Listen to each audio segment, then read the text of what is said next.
A paz do Senhor, irmãos. Sou o pastor Henrique, moro atualmente em Americana, São Paulo, antes morava em Imperatriz, Maranhão. Estamos iniciando mais um EBD da TV. Hoje estaremos estudando a última lição deste trimestre abençoado, onde aprendemos aí com o tema os ataques contra a Igreja de Cristo, as sutilezas de Satanás nesses dias que antecedem a volta de Jesus Cristo.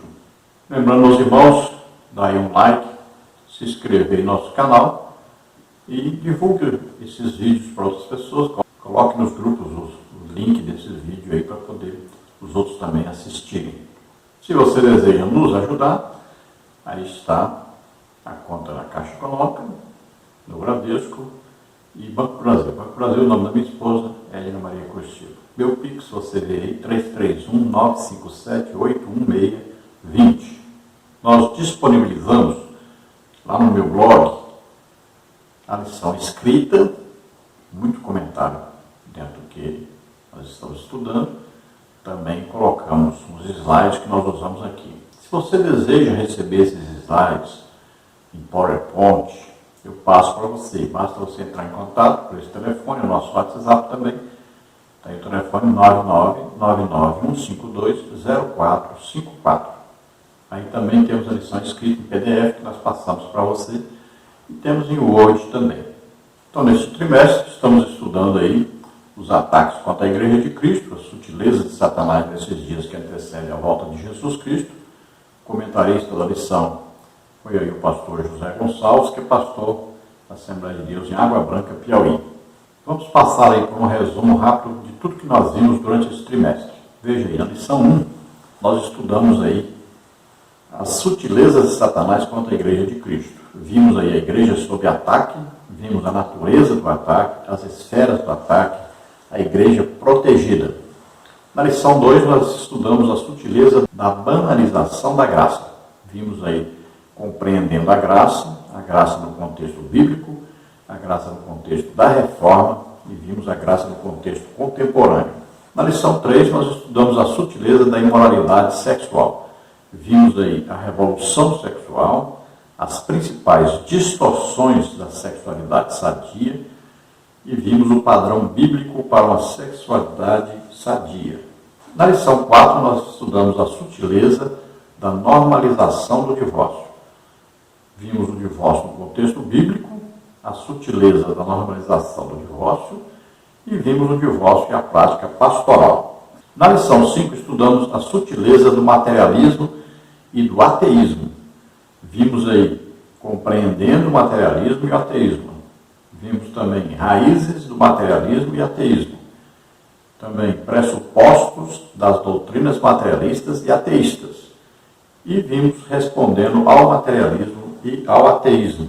Na lição 6, nós estudamos a sutileza das ideologias contrárias à família. Vimos família, projeto de Deus, fundamentos da família cristã, a sutileza da nova configuração familiar e princípios bíblicos para uma família sólida. Na lição 7, estudamos a sutileza da relativização da Bíblia. Vimos a Bíblia e o espírito desta era, a Bíblia e o politicamente correto, a Bíblia e o outro evangelho, a Bíblia sempre atual, palavra de Deus. Na lição 8, estudamos a sutileza do enfraquecimento da identidade pentecostal. Vimos o Pentecostes bíblico, o distintivo pentecostal de nossa igreja e mantendo a chama pentecostal acesa. Na lição número 9, estudamos a sutileza do movimento dos desigrejados. Vimos visão e prática do movimento dos desigrejados, a natureza da igreja neotestamentária, a importância e a necessidade da igreja. Na lição número 10, nós vimos a sutileza contra a prática da mordomia cristã. Vimos conhecendo o evangelho da barganha, a doutrina bíblica do dízimo sob ataque, a doutrina bíblica da mordomia cristã. Na lição número 11, nós estudamos a sutileza das mídias sociais. Vimos os cristãos na era digital, os desafios de ser igreja na era digital, a igreja e os pecados virtuais, e vimos as mídias sociais e o ID de Jesus. Na lição 12, estudamos a sutileza da espiritualidade holística.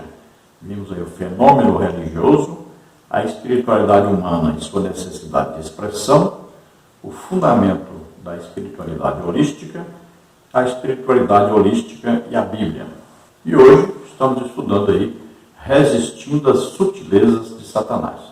Vamos ver aí comprometimento com uma vida centrada em Cristo, comprometimento com as Escrituras, comprometidos com uma vida cheia do Espírito e comprometimento com a igreja local. Vamos ver aí no próximo trimestre, a lição será sobre a justiça divina, a preparação do povo de Deus para os últimos dias do livro de Ezequiel. O comentarista da lição é o pastor Ezequiel Soares, que é pastor presidente da igreja em Jundiaí, São Paulo. Vamos então à nossa lição, a última lição deste trimestre, a lição 13, que tem como título Resistindo às Sutilezas de Satanás, que é mais assim um resumo daquilo que nós já vimos, né? Vamos ao texto da lição, que está em Tiago 4,7, que diz: Sujeitai-vos, pois, a Deus, resisti ao diabo, e ele fugirá de vós. Então são pelo menos duas etapas. Primeiro, se sujeitar a Deus, ou seja, obedecer a Deus, né, a sua palavra. Então a primeira coisa é essa, estar sujeito, debaixo de ordem, de autoridade. A autoridade é de Deus. Nós somos o corpo de Cristo, mas a cabeça do corpo é Jesus Cristo. Então a autoridade. Então, quando estivermos submissos a Deus, em comunhão com Deus, aí nós teremos o quê? O poder de Deus operando em nós para resistirmos ao diabo. E aí o que acontece? Quando nós resistimos na autoridade que Deus nos dá, então ele foge de nós. A verdade prática diz: a submissão a Deus é a forma mais poderosa de resistir ao diabo. Então veja que não é a nossa força própria, não é o poder nosso. Aí o que depende o quê? Depende exclusivamente de Deus. Então nós temos que estar submissos à palavra de Deus, a Deus, estar em comunhão com Deus. Isso exige o quê? Muita oração, muita meditação na palavra de Deus, muito jejum. Aí sim, nós estaremos aptos a invadirmos e derrotarmos o reino de Satanás. Aí trazer o quê? Trazer as pessoas que estão prisioneiras lá para o reino da luz, das trevas para a luz, do reino de Satanás para o reino de Deus. A leitura bíblica em classe está em Tiago 4, de 4 a 10. Adúlteros e adúlteras, não sabeis vós que a amizade do mundo é inimizade contra Deus? Portanto, qualquer que quiser ser amigo do mundo, constitui-se inimigo de Deus. Ou cuidais vós que em vão diz a Escritura, o Espírito que em nós habita tem ciúmes? Antes da maior graça. Portanto diz: Deus resiste aos soberbos, dá porém graça aos humildes. Sujeitai-vos, pois, a Deus, resisti ao diabo, e ele fugirá de vós. Chegai-vos a Deus, e ele se chegará a vós. Limpai as mãos, pecadores, e vós de duplo ânimo, purificai o coração. Senti as vossas misérias, e lamentai, e chorai. Converta-se o vosso riso em pranto, e o vosso gozo em tristeza. Humilhai-vos perante o Senhor, e ele vos exaltará. Então veja que Deus considera o quê? Adultério. É um adultério que é adultério espiritual. Quando nós estamos presos às coisas do mundo. Quando nós amamos mais as coisas do mundo do que as coisas de Deus. A Bíblia diz: buscai as coisas que são de cima. E aí, se você está preso às coisas de baixo, então Deus considera isso o quê? Um adultério. É um adultério espiritual. Não podemos colocar nada nem ninguém acima de Deus. Então, quando se torna amigo das coisas do mundo em geral, ou seja, desse sistema mundano governado por Satanás, quando o crente se torna amigo desse sistema, se torna, ao mesmo tempo, o quê? Inimigo de Deus. Não tem jeito de ser amigo do diabo e, ao mesmo tempo, amigo de Deus. Então, nós temos que tomar uma decisão. Então ele diz, qualquer que quiser ser amigo do mundo, então vai se tornar inimigo de Deus. E aí diz que o Espírito Santo tem ciúme de nós. Olha, ele mora dentro de nós. Imagine você colocar Deus para participar das coisas de Satanás. Porque nós transportamos dentro de nós o próprio Deus. Paulo diz, olha, aquele que se prostitui, o que ele está fazendo? Ele está pecando contra Deus e seu corpo, que é o templo do Espírito Santo. Então veja bem, você está unindo Deus ao diabo. Quando você está bebendo bebida alcoólica, mexendo com droga, fumando, o que você está fazendo? Você é templo, morada de Deus. Você está colocando uma coisa do diabo para poluir a casa que é de Deus. Então veja só, o ciúme do Espírito Santo, porque ele sente que você está amando mais as coisas do mundo do que as coisas de Deus. Você ama mais as pessoas do mundo, admira mais, se torna ídolo para você e deixa de amar verdadeiramente a Deus. Então você coloca ídolos na sua vida. E um dos ídolos é o dinheiro. Aí existem até cantores gospel, né, que passam a ser ídolos das pessoas. Aí tem pregadores que se tornam ídolos das pessoas. E é por isso que muita gente se desvia. Porque um desses ídolos, de repente, se mostram que são, na verdade, pecadores. São pessoas abomináveis. E aí vem o escândalo para aqueles que idolatravam essas pessoas. Então diz que o Espírito Santo tem ciúme e ele dá o quê? Ele dá maior graça a nós que nos dedicamos a Deus, que amamos realmente a Deus acima de tudo e de todos. Então ele aumenta essa graça, porque quanto mais em comunhão, mais graça, mais amizade, mais amor. Então ele dá maior graça àqueles que estão sendo fiéis, mas ele resiste àqueles que são infiéis, àqueles que amam o mundo, àqueles que são soberbos. O que é soberbo aí? É aquele que se torna independente de Deus. Ele não depende mais de Deus. Ele acha que já pode seguir sozinho, sem Deus. Não considera mais que tudo que possui, tudo que sabe, tudo que faz depende de Deus. É dado por Deus. Então, de sujeitai-vos, pois, a Deus. Obedeça a Deus, esteja em intimidade com Deus. Lute contra esse amor pelo mundo. Deixe isso, deixe de amar o mundo. E ame a Deus verdadeiramente e sempre em primeiro lugar. Aí então, resista ao diabo e ele fugirá. Então, chegai-vos a Deus, se aproxime de Deus. Como é que você se aproxima de Deus? Sempre oração, jejum e estudo da palavra de Deus. Sempre a fórmula é esta.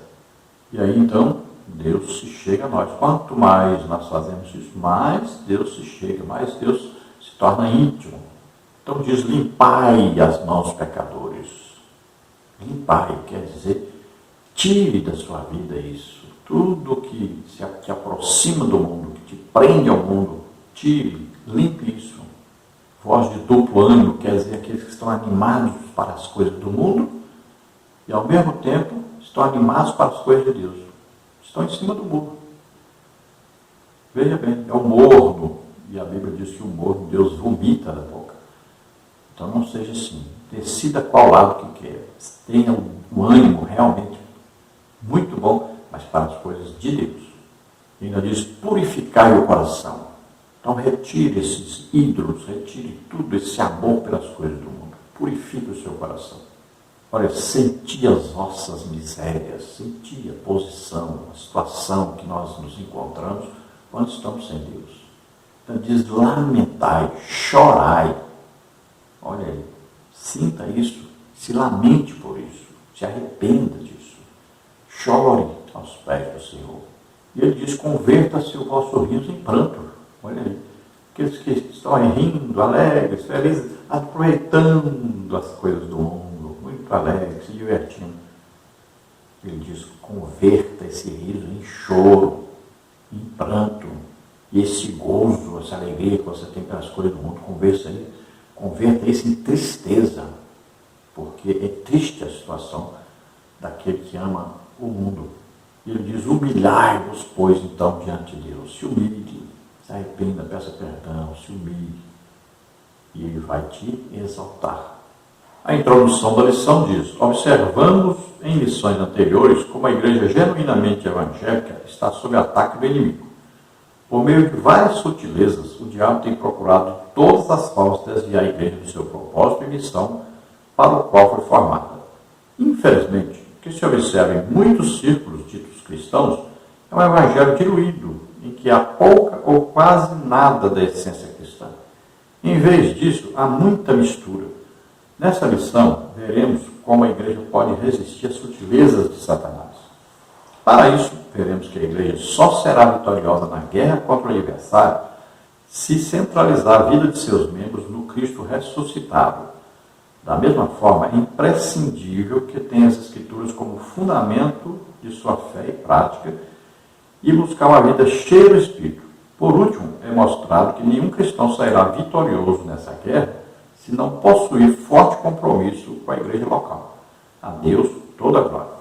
Então, sabemos aí que a igreja verdadeiramente, legitimamente evangélica, ou seja, a igreja que tem comunhão com Deus, a igreja cheia do Espírito Santo, esta igreja enfrenta lutas terríveis contra Satanás, que quer porque quer infiltrar coisas para atrapalhar o crescimento e desenvolvimento da igreja. Principalmente atrapalhar o quê? A salvação das almas.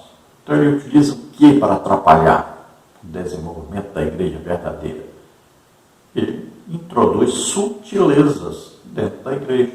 E por isso nós temos visto aí um evangelho diluído. As mensagens pregadas são de autoajuda. Não existem mais as mensagens para provocar um arrependimento de pecado, para fortalecer a fé, para edificar realmente com as doutrinas bíblicas. Não, as mensagens são tudo de autoajuda. A música atingiu 70% dos cultos e a falta de exemplo da liderança é terrível. Falta de homens de oração, de muito jejum. É terrível. Então virou uma mistura de gente e muitos com compromissos maiores com o mundo do que com Deus. Então a igreja precisa tomar uma posição, reverter essa situação. Então temos que centralizar nossa fé no Cristo vivo. Como é que nós provamos que Jesus está vivo? Com sinais, prodígios e maravilhas acontecendo na igreja. Então temos que investir mais em o quê? O batismo com o Espírito Santo, dons do Espírito Santo em operação. As pessoas precisam ver Deus na igreja. Agora, o trabalho da igreja como um todo tem que estar centralizado na evangelização. É o que falta muito hoje. As pessoas se esqueceram que a igreja existe exatamente para evangelizar. Não pode uma igreja ter 30 anos, 40 anos, 50 anos, não ganhou nem 10 almas por ano. E é a realidade de muitas igrejas hoje. Existem muitas igrejas assim. Se você fizer as contas, não ganharam nem 10 almas por ano. Existem muitas igrejas que estão aí pegando pessoas de outras igrejas que vêm para ali, uma troca, vai para lá, vai para cá, vai para lá, vai para cá. Mas não estão ganhando almas. É absurdo isso. A igreja deve estar sempre unida em muita oração, muito jejum e muito estudo da palavra de Deus. Temos aí escolas bíblicas dominicais, igrejas com 200, 300 pessoas, que tem 10 pessoas na escola bíblica dominical. É assim, triste, mas é a verdade. Quando se tem muita gente, tem 20 pessoas na escola bíblica dominical. E muitas igrejas estão assim. Sem estudo da palavra de Deus, não tem jeito. É a base da fé cristã. Então precisamos trabalhar, investir mais, mas, infelizmente, nós temos visto, Nós temos visto aí quão poucas têm sido aí as reuniões de oração, de jejum, as reuniões para ensino da palavra de Deus, são pouquíssimas, são raríssimas hoje. Não está havendo investimento da igreja nesta área. Temos aí somente festas, que é aniversário da igreja, aí se faz alguma coisa. Mas fora disso, aí as lideranças não querem investir. E o resultado está aí. Não investe e vai se acabando cada dia mais, pessoas vão saindo. E ao invés da pessoa se culpar a si mesmo por centralizar demais as coisas em si próprio, vão colocando culpa nos outros. Vão colocar culpa na pandemia, vão colocar culpa na guerra, vão colocar culpa em qualquer coisa, menos em si próprio.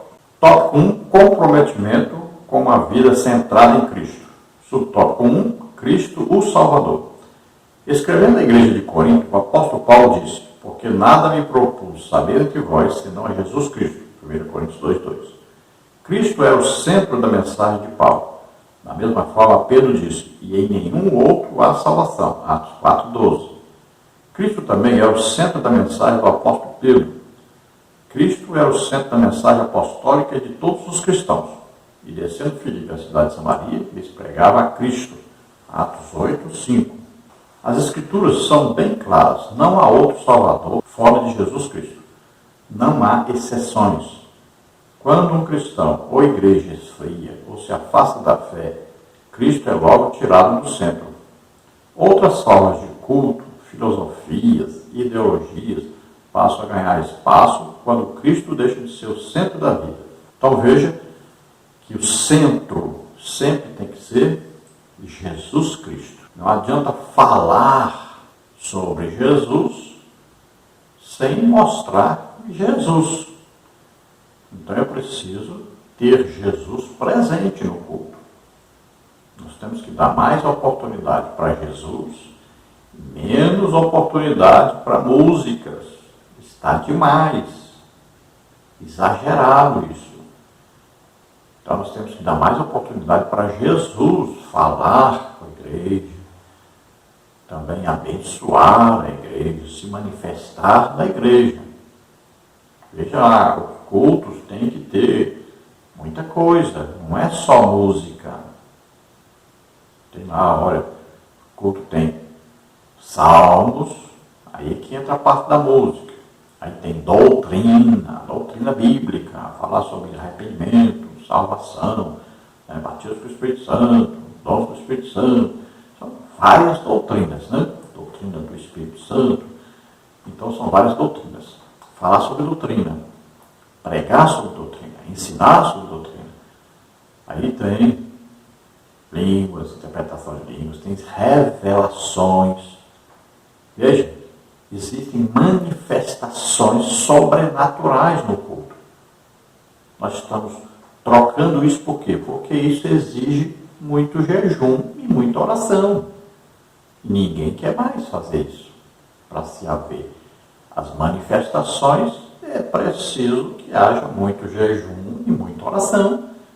Aí as pessoas querem eu só leio aqui um texto, eu vou buscar no livro tal, no livro tal, no livro tal, faz uma linda mensagem e aí acha que isso é suficiente, mas não é. As pessoas precisam ver Deus na igreja, precisam ir lá para ver Deus, não é para ver você, não é para ver teatro, não é para ver dança, não é para ver cantora, não é para isso não, é para ver Deus. Temos que ir para a igreja para ver Deus. Nós não vamos para a igreja para comer. Não. Nós vamos para ter um encontro com Deus. É isso que igreja é. É para isso que igreja serve. Apresente Jesus. Então veja que no Evangelho a centralização de tudo é em Jesus. Veja que Paulo escrevendo aos Coríntios, ele diz que prega Jesus e este crucificado. Vamos ver que Pedro, lá em Atos dos Apóstolos, também pregou o quê? Jesus. Vamos ver em Atos dos Apóstolos também Filipe pregando o quê? Jesus. E olha, todos eles pregavam Jesus e haviam manifestações sobrenaturais, sempre seguida a palavra de Deus com sinais, prodígios e maravilhas. Esse é o legítimo Evangelho. Você está pregando sobre uma pessoa que está presente. Então, quando Jesus não é pregado, Jesus presente, então começam aí os cultos, aí é dança, é muita música. Tem que substituir Jesus por alguma coisa, né? Aí é teatro, e vai substituir Jesus por outras coisas, comida, e vai aí. Mas cadê o jejum? Cadê muita oração? Cadê evangelização? Não tem. É o que mais falta à igreja. O que une uma igreja é evangelização, não é festa, não é comida. É evangelização, é ganhar almas. Veja aí 1 Coríntios 2,2, porque nada me propus saber de vós, senão a Jesus Cristo e esse crucificado. Atos 4,12, e nenhum outro há salvação, porque também debaixo do céu nenhum outro nome há dado entre os homens, pelo qual devamos ser salvos. Atos 8,5, e descendo Filipe à cidade de Samaria, eles pregava a Cristo. Ainda no tópico 1, comprometimento com a vida centrada em Cristo, subtópico 2, Cristo o Senhor. Se por um lado a igreja não deve esquecer-se de proclamar Cristo como único Salvador, por outro, jamais deve esquecer-se de que Ele é o único Senhor. Atos 2,36. Quem recebe a Cristo como Salvador deve andar na fé, tendo Ele como Senhor. Ser discípulo de Cristo é tê-lo como Senhor. Como, pois, recebestes o Senhor Jesus Cristo, assim também andai nele. Colossenses 2,6. Receber a Cristo como Salvador, mas não andar nele, isto é, de acordo com o seu ensino, é negar seu senhorio. A falta de reconhecer o senhorio de Cristo é a causa do fracasso na fé de muitos cristãos. A sutileza do diabo está em fato de dizer que você pode viver uma coisa sem a outra. Em outras palavras, você pode ser salvo independentemente da forma ou maneira com que vive. Então existe hoje o quê? Um libera geral. Vive do jeito que quiser, se divirta. Né? Aí a pessoa pensa assim, não, eu já aceitei Jesus como Senhor e Salvador, estou salvo. Agora eu posso viver tranquilo, fazer o que eu quiser, ir para onde quiser. A vida é uma alegria, uma felicidade, uma festa. Vou aproveitar. Então tem um nome de cristão, mas não tem a vida de cristão. Não se submete ao senhorio de Jesus Cristo. Veja, você tinha um dono antes, você foi vendido ao pecado, Satanás que dominava a sua vida. Agora você tem uma nova vida, você morreu para aquela vida, nasceu de novo. Agora você tem outro dono, não deixou de ter dono não. Tem gente que pensa assim, não, agora eu estou livre, posso fazer o que quiser, ir onde quiser, falar o que quiser, pensar o que quiser. Não, você tem um dono, Jesus Cristo, você foi comprado pelo sangue de Jesus. Nós somos comprados por alto preço, incalculável preço, o sangue do Filho de Deus. Temos um dono. Veja bem, nós servimos, trabalhamos para Ele. Em qualquer lugar que você estiver, acima do seu patrão, acima da sua esposa, dos seus filhos, do seu emprego, do seu trabalho, acima de todos e de tudo, existe um Deus que é seu proprietário, dono. Atos 2,36 diz, saiba, pois, com certeza toda a casa de Israel, que é esse Jesus, a quem vós crucificastes, Deus o fez Senhor e Cristo. Então, além de Salvador, Jesus é o Senhor. Lembre-se sempre disso. Tem que ser as duas coisas. Olha, muita gente aceita Jesus como Salvador. As religiões aí, o catolicismo romano, adventismo e várias religiões. Eles dizem que Jesus é o Salvador. O problema é se submeter a Jesus como Senhor. Aí não querem. Olha, por exemplo, Jesus é Senhor do sábado. Aí a pessoa considera o sábado mais importante que Jesus. Olha lá o catolicismo romano, coloca Maria acima de Jesus. Então Jesus não é o Senhor, é a Maria que é a senhora de lá. E assim são as várias religiões. O Espiritismo, quem é o Senhor de lá? Allan Kardec. Ou outros espíritas, né? Dr. Fritz, não sei mais quem. São os senhores. É na verdade o quê? Satanás. E as religiões são assim. Para no budismo, tem o Senhor. Você vai no islamismo, tem o Senhor. Qualquer religião. Jesus não é Senhor deles. Tópico 2, comprometimento com as Escrituras. Subtópico 1, Bíblia, a revelação de Deus.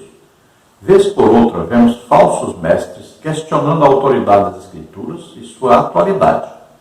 No entendimento deles, a Bíblia contém a palavra de Deus, contudo encontra-se ultrapassada, deixando de falar a linguagem da cultura contemporânea.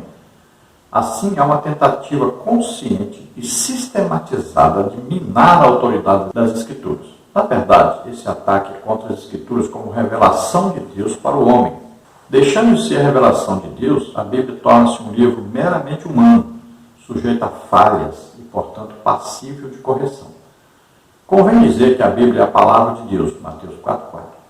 A revelação de Deus ao homem, e como tal, está sempre atualizada. Não é a Bíblia que tem que se ajustar a nós, mas nós nos moldarmos pelas Escrituras. Salmos 119, 105. Então veja que existem aí já hoje pastores, lideranças grandes, que estão querendo mudar a autoridade da Bíblia, da palavra de Deus. Estão querendo mudar, estão querendo o quê? Contextualizar a Bíblia. Olha aí, o mundo se tornou tão feminista hoje, as mulheres estão sendo tão empoderadas. Pode ver os filmes aí, tudo é mulher que está lá na cabeça de tudo agora. Né? Saiu aí filmes novos agora, então as mulheres é que mandam, os homens que dominam tudo. Uma tentativa, veja aí, até na política, né? As mulheres querem assumir o papel de autoridade máxima, protagonistas.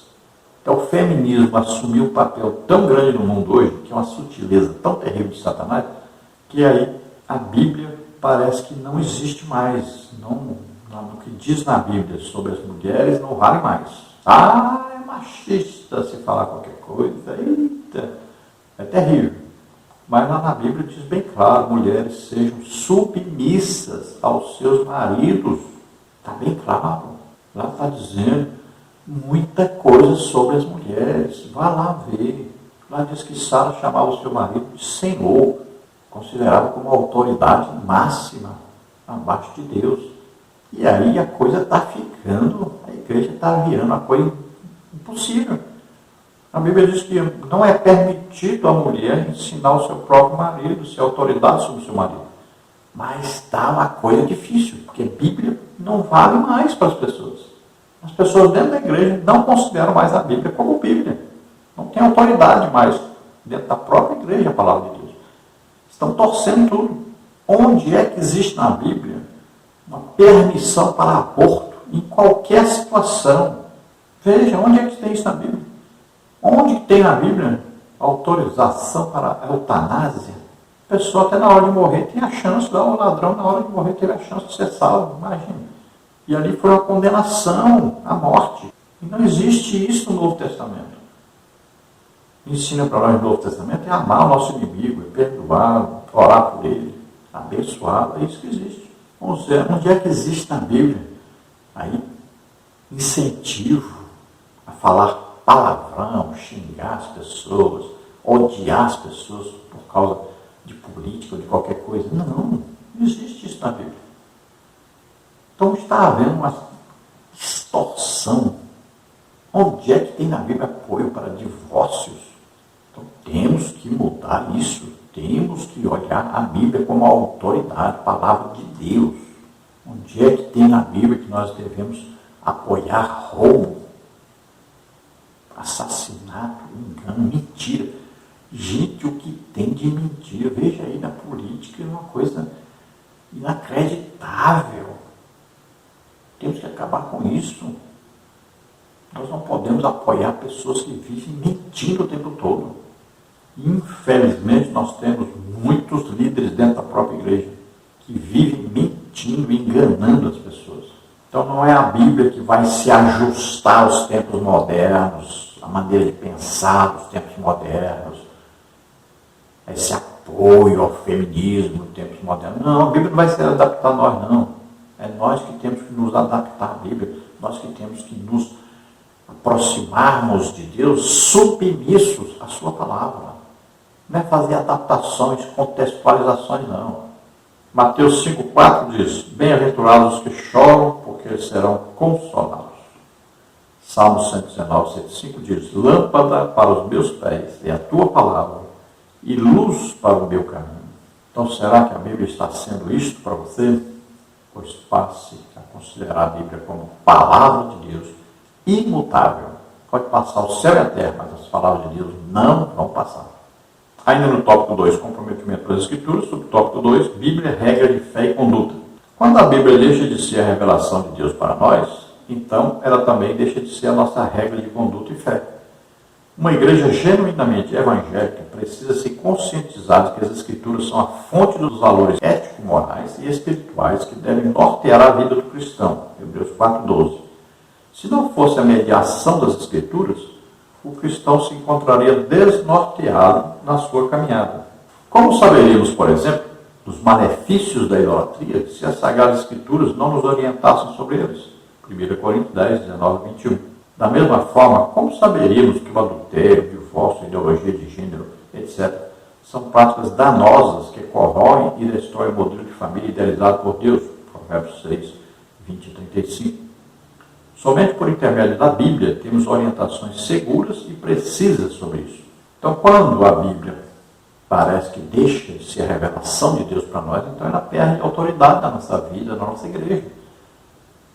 Temos que ter a Bíblia como a palavra vinda de Deus. Ali é o que está correto, ali é o prumo.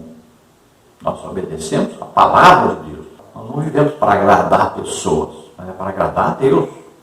Então, todos os nossos valores éticos, morais, espirituais, estão na Bíblia.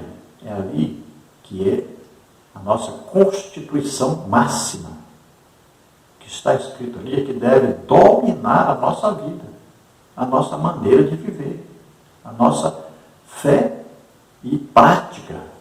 Então, através da Bíblia, que nós vamos dizer que a idolatria é um pecado terrível, considerado adultério espiritual. Não pode haver idolatria, não é só imagem de idolatria, mas um cantor, um pregador, um pastor, a qualquer coisa, um ídolo lá do futebol, da Fórmula 1, não sei o quê, e tanta coisa, né, que as pessoas colocam ídolo lá na música, então hoje está uma coisa terrível. Então, não existe isso. Cuidado, gente, o que tem de gente colocando cantor, cantora, pregador como ídolo na sua vida é muita gente. E aí depois vem um escândalo, porque a pessoa se decepciona, porque colocou como ídolo uma pessoa que vivia em pecado e ninguém sabia. Veja como está aí. Adultério, divórcio. Por que isso? Porque não consideram o que está escrito na Bíblia. Torcem a palavra de Deus para que o pecado não seja mais pecado. Apoiam o pecado de todo jeito. Pastores apoiando adultérios, apoiando divórcio, apoiando prostituição. É coisa terrível. Vamos seguir a Bíblia, a palavra de Deus. Vamos ser obedientes à palavra de Deus. Aí Hebreus 4,12 diz: porque a palavra de Deus é viva e eficaz, e mais penetrante do que qualquer espada de 2 gumes, e penetra até a divisão da alma e do espírito, e das juntas e medulas, e é apta para discernir os pensamentos e intenções do coração. Olha só a palavra de Deus. É viva, é eficaz, ela penetra lá dentro de nós.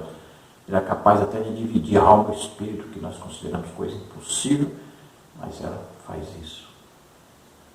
Ela discerne tudo, sabe tudo a nosso respeito, penetra lá dentro. Pode nos mudar totalmente se nós nos sujeitarmos a ela, se nós formos obedientes, submissos à palavra de Deus, como palavra realmente de Deus. 1 Coríntios 10, 19 a 21 diz: mas que digo? Que o ídolo é alguma coisa? Ou que o sacrificado ao ídolo é alguma coisa? Antes digo que as coisas que os gentios sacrificam aos demônios e não a Deus. E não quero que sejais participantes com os demônios. Não podeis beber o cálice do Senhor e o cálice dos demônios. Não podeis ser participantes da mesa do Senhor e da mesa dos demônios. Então veja que as pessoas andam em festas, né, mundanas, comem, bebem por lá, e depois querem participar da Santa Ceia, participando de mesa de demônio e ao mesmo tempo participando da mesa do Senhor. Que coisa absurda isso. Vamos ao tópico 3, comprometidos com uma vida cheia do Espírito. Subtópico 1, o Espírito Santo no plano da redenção. É o Espírito Santo quem conduz o homem a Cristo. João 16, 8 a 11, 3, 5. O Espírito nos trouxe a Cristo. Contudo, precisa ser dito que o viver em Cristo e na prática dos princípios bíblicos é impossível sem a ajuda do Espírito Santo. O apóstolo Paulo deixou essa lição bem clara quando escreveu os capítulos 6, 7 e 8 da sua carta aos Romanos. Ali ele mostra que é possível ter a consciência do pecado, lutar contra ele e, assim mesmo, continuar subjugado. De acordo com o apóstolo, foi por meio da lei do Espírito de vida que o cristão pôde vencer a lei do pecado e da morte. Romanos 8:2. As Escrituras exortam o cristão a andar no Espírito como única garantia de não satisfazer os desejos carnais. Gálatas 5, 16 e 17. Sem o Espírito Santo é impossível vencer as sutilezas do diabo. A igreja, portanto, não é um prédio feito do aglomerado de concreto, tijolos e areia. Ela é o corpo de Cristo. Como corpo de Cristo, ela possui seus membros. Então veja que é o Espírito Santo, que é Deus mesmo, o Espírito Santo, tá? É Deus. Ele que nos conduz à salvação. Ele vai nos convencer do pecado, da justiça e do juízo. Ele nos conduz gentilmente, não força ninguém. Ninguém é obrigado a se converter.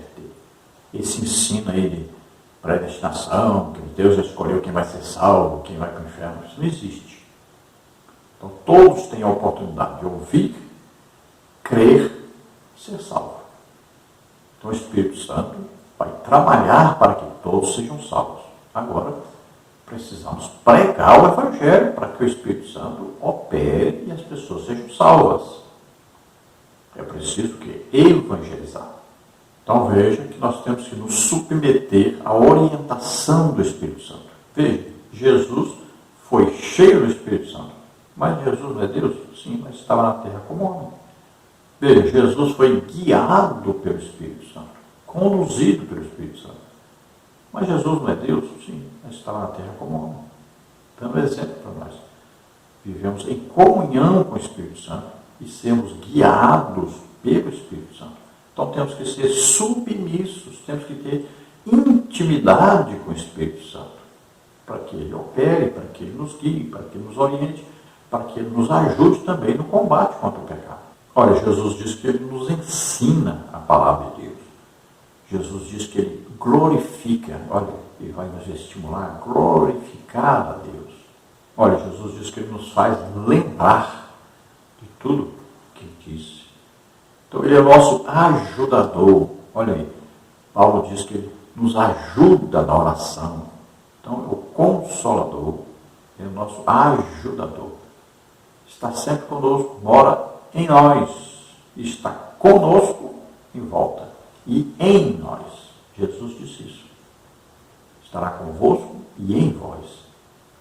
Então ele está todo o tempo conosco, nos orientando, nos ajudando e também nos capacitando com poder para evangelizarmos, ganharmos almas e edificarmos, consolarmos, exortarmos o corpo de Cristo.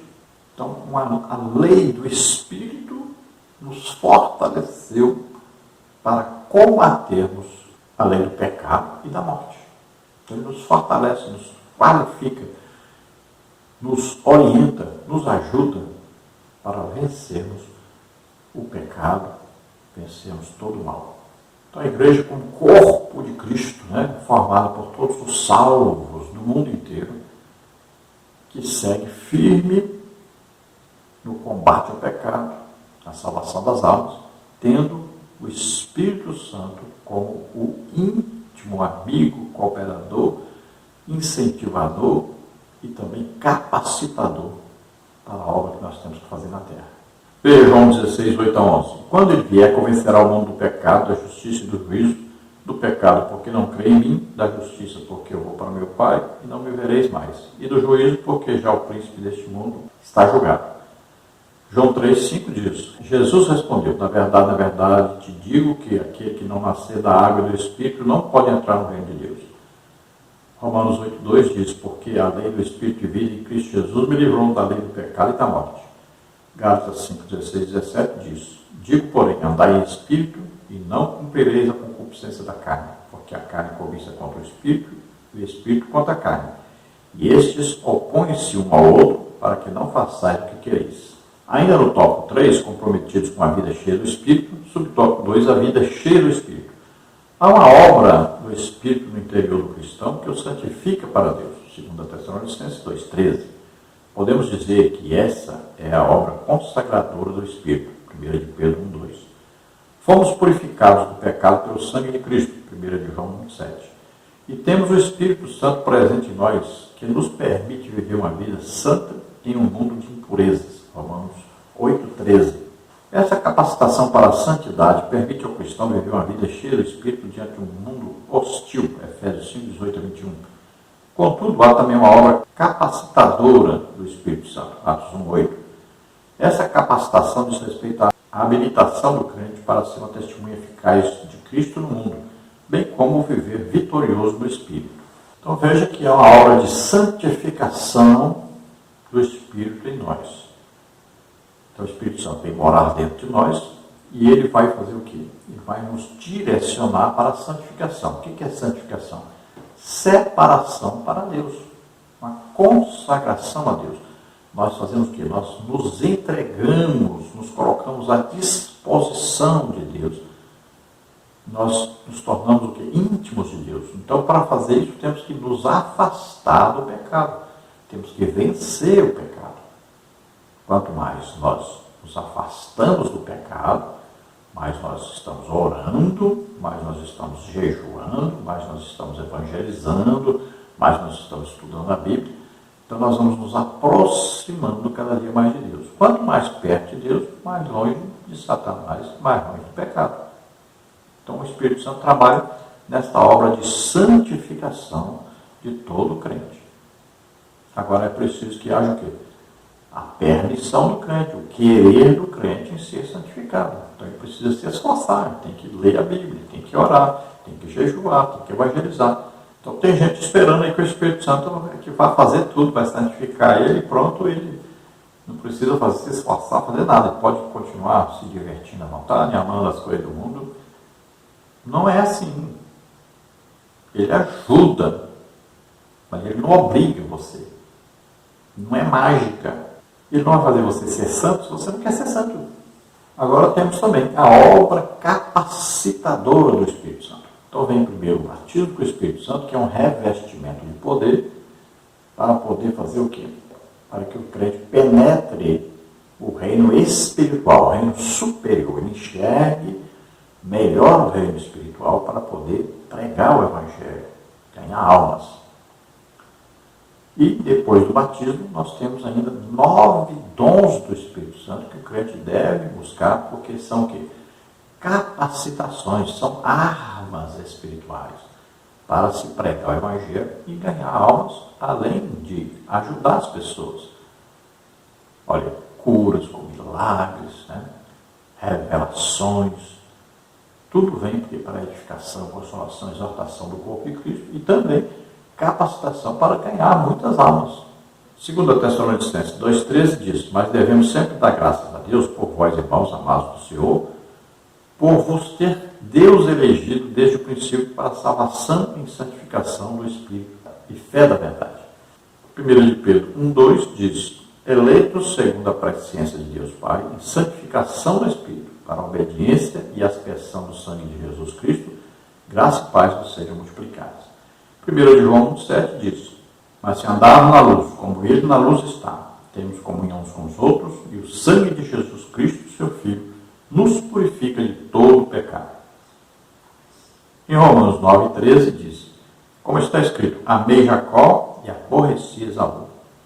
Ainda em Efésios 5, 18 a 21 diz: Não vos embriagueis com vinho que há contenda, mas enchei-vos do Espírito, falando entre vós com salmos, hinos e cânticos espirituais, cantando e salmodiando ao Senhor no vosso coração, dando sempre graças por tudo a nosso Deus e Pai, em nome de nosso Senhor Jesus Cristo, sujeitando-vos uns aos outros no temor de Deus.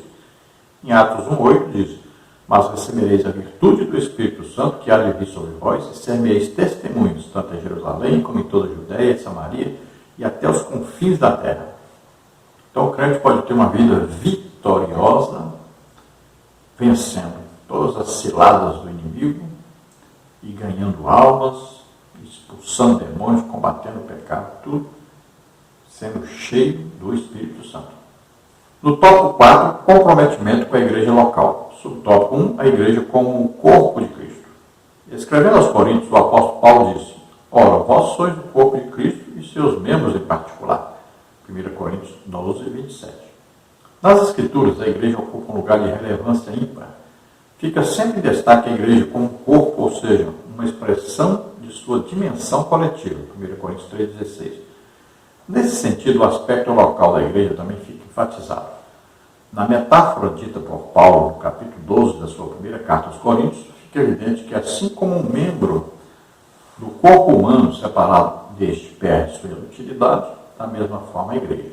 É por isso que não existe cristão legítimo fora da esfera da igreja como corpo de Cristo. A própria palavra desigrejados torna-se um termo impróprio, uma forma de descrever uma anomalia espiritual. A igreja, portanto, não é um prédio feito do aglomerado de concreto, tijolos e areia. Ela é o corpo de Cristo. Como corpo de Cristo, ela possui seus membros. Então veja que a igreja é o corpo de Cristo na terra, tendo como cabeça desse corpo Jesus Cristo. Cada crente é o quê? Um membro desse corpo. Então vamos comparar com um prédio só de pedras. Cada crente é uma pedrinha, como diz Pedro, né? Cada crente é uma pedrinha nesta construção. O templo, então, é construído para Deus. Formado de quê? De todos os crentes que existem na terra. Então, o corpo de Cristo é o corpo místico, é o corpo espiritual. Esta é a igreja mística, a igreja espiritual, o corpo de Cristo na terra. Então, quando Deus olha lá de cima, ele vê aqui a igreja formada por todos os crentes, né, os salvos do mundo inteiro. Quando Jesus estava aqui, Deus olhava de cima e via quantos filhos de Deus? Só Jesus. Só tinha Jesus como igreja, fazendo a obra de Deus, pregando, evangelizando, né, orando, jejuando, aquilo que todo crente tem que fazer. E ele ensinou, ele praticou para poder ensinar. Então, agora, quando Deus olha, ele vê o quê? Milhões de crentes, imitadores de Jesus, que formam a igreja. Todos cheios do Espírito Santo. Todos estão fazendo o quê? Ou pelo menos o que deveriam estar fazendo. Olha, jejuando, orando, estudando a palavra de Deus, evangelizando. Todos deveriam estar fazendo isso. É a igreja, corpo de Cristo na terra. Veja lá, Pedro imitava Jesus? Sim. Pregava, ensinava. Era usado tremendamente em milagres. Paulo imitava Jesus? Sim. Pregava, ensinava, evangelizava, como Pedro fazia também, Paulo fazia também, Filipe fazia também. E sinais, prodígios, maravilhas acompanhavam. Veja lá, Filipe. Muitas almas se converteram porque viam e ouviam os sinais que Filipe fazia. Paulo foi usado tremendamente, Pedro foi usado tremendamente. Olha aí, assim é que o Evangelho conseguiu sobreviver, crescer, desenvolver, para chegar ao que está hoje. Olha a base. Nós temos que olhar a base. Como é que começou? Aquilo ali é a base. Sempre sinais, prodígios, maravilhas, pregação do Evangelho, evangelização, sempre com muito jejum, muita oração e muito estudo da palavra de Deus também. Essas coisas devem estar presentes na igreja, para que a igreja faça uma grande obra e cresça, se multiplique cada dia mais. Agora, é importante ter o prédio, é importante onde os crentes vão se reunir para adorar a Deus. Aí Deus fala com os crentes, Deus se manifesta ali também, curando as pessoas, libertando, batizando com o Espírito Santo, concedendo os dons do Espírito Santo. É um lugar de reunião dos crentes, para tomar também a Santa Ceia, né? É um lugar próprio para isso. Então é importante as congregações. Ali também é onde os crentes vão ser edificados, consolados, exortados, ouvindo a pregação, o ensino da palavra de Deus. Então aí é o ponto estratégico para que a igreja ganhe almas. Mas o prédio não é a igreja igreja é quem está lá dentro. Esse negócio de dizer, quando eu cheguei aqui Jesus já estava, contei na música, isso não existe. Jesus não vai ficar em prédio sozinho, não. Para quê? A igreja não está ali. Ali só existe o prédio. Jesus está onde a igreja está. Ele mora em nós. 1 Coríntios 12, 27 diz, ora, vós sois o corpo de Cristo e seus membros em particular. 1 Coríntios 3, 16 diz, não sabeis vós que sois o templo de Deus e que o Espírito de Deus habita em vós? No tópico 4, ainda, comprometimento com a igreja local, sobre o tópico 2, o lugar e a importância de cada membro na igreja. A palavra igreja jamais deve significar templo.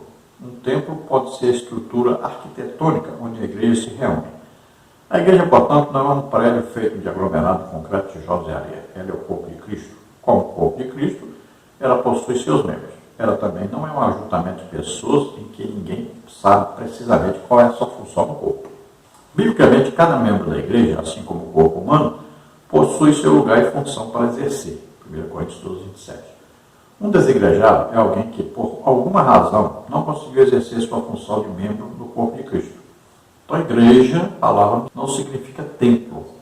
Cada crente é um templo do Espírito Santo, morada do Espírito Santo, tabernáculo do Espírito Santo. Cada crente individualmente. Agora, a reunião de todos os crentes é que forma a igreja. Já, então, o templo, quando nós falamos de construção, o templo, né? A igreja, ali, quando nós falamos assim, vamos à igreja, ali nós estamos falando, vamos naquele prédio. Então, ali é o lugar de reunião da igreja, a reunião dos crentes. Cada um é o templo do Espírito Santo. Então, vão se reunir agora numa casa que chamamos igreja ou templo para reunião. Então, nós vamos ali adorar a Deus, vamos ali ouvir Deus falar conosco, vamos ali receber também dons do Espírito Santo, batidos com o Espírito Santo, vamos ali sermos consolados, exortados, edificados, vamos ali ter comunhão uns com os outros, vamos celebrar a Santa Ceia. Então, são várias coisas, vamos fazer as estratégias, né, de evangelismo e tal, muitas coisas. Tem escola bíblica dominical. Então, é um prédio onde se reúne a igreja. Agora, cada crente tem um papel, uma função nesse corpo. O que acontece hoje, infelizmente, é que as lideranças não conseguem enxergar que cada um tem a sua função no corpo. Não pode ser centralizado tudo numa pessoa só. Isso é o grande problema da igreja hoje. Querem centralizar. Então, às vezes, tem 3, 4, 5 pessoas na igreja, tudo está centralizado nessas 5 pessoas, e a igreja não cresce, não desenvolve. Não tem jeito, está tudo centralizado. E existe uma pessoa que manda em tudo, e desmancha tudo, e faz de tudo. Aí se torna um ditador, na verdade. Né? E aí não tem jeito da igreja crescer.